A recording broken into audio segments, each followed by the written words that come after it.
Hello, this is Naudi Aguilar at Functional Patterns. For today's video, I'm going to discuss the position in which you should be sleeping. This is a topic that's always brought up by my subscribers, whether it's on YouTube, Facebook, or via email, in which a person should position themselves when they go into sleep. Now, this is a very loaded subject in the sense that for me to tell you how you should sleep is me understanding how you are psychologically and how you are physically. That is pretty damn complicated, and I'm not really going to be able to give you any direct advice on what you can specifically do, but here are some ideas that may help you out.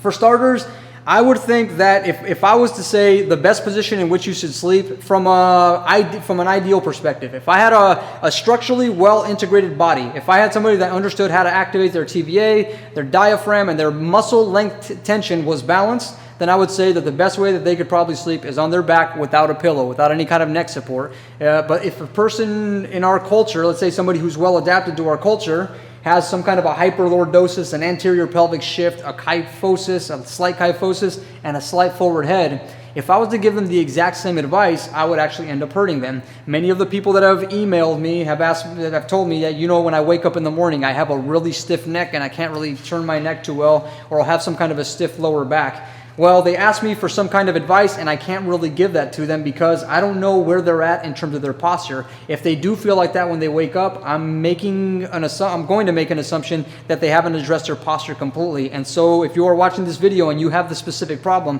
this may be what you need to focus on as a priority, working on your posture.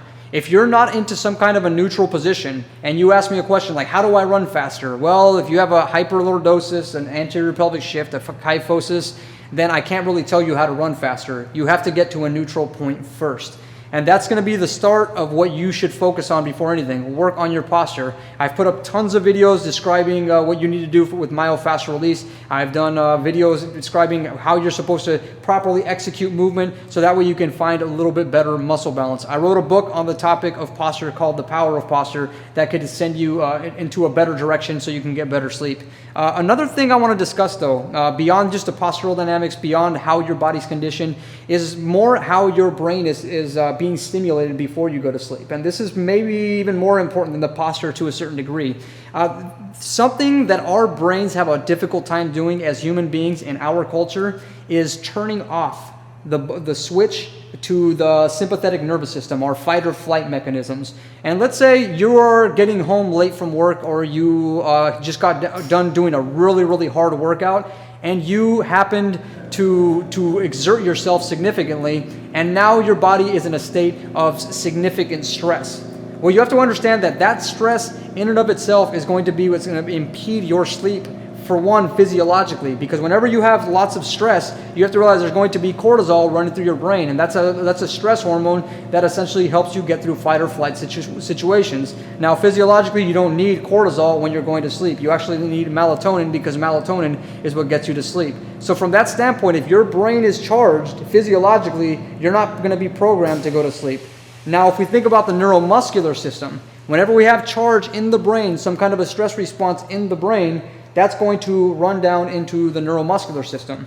If it goes down into the neuromuscular system and I'm stressing out and I'm driving a car and I'm under severe amounts of stress, and then I try going to bed and I try sleeping on my side, on my back, or on my stomach, if I try sleeping in any position, that stiffness is going to pop up when I'm going to sleep. So when I wake up in the morning, I'm going to wake up with a stiff neck or some kind of a stiff lower back. So in this circumstance, you have to understand that if your brain is still charged, your body is still charged. You have to discharge the energy from here. Get in, do some myofascial release on your pecs, your upper abdominals, your hip flexor muscles, your glute muscles, your calves. If you do some types of myofascial release, if you do something to start breathing,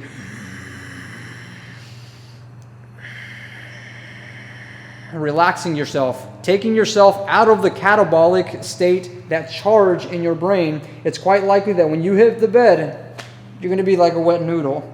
And if you're a wet noodle laying on the ground, you're going to conform to whatever space you're in. Whether you want to sleep on the ground, or whether you want to sleep on a really soft bed, you're going to conform to it. And since your sympathetic nervous system is not setting off muscle reactions, tensing you up, it's not really going to matter. When you stand up, if you have good posture, like I told you in the beginning of the video, your muscles are going to activate, bring you right back to the center, and it's going to be like nothing ever happened. So really, if I was going to give you some direct advice, I could tell you to sleep on your back, but that's only going to do so much.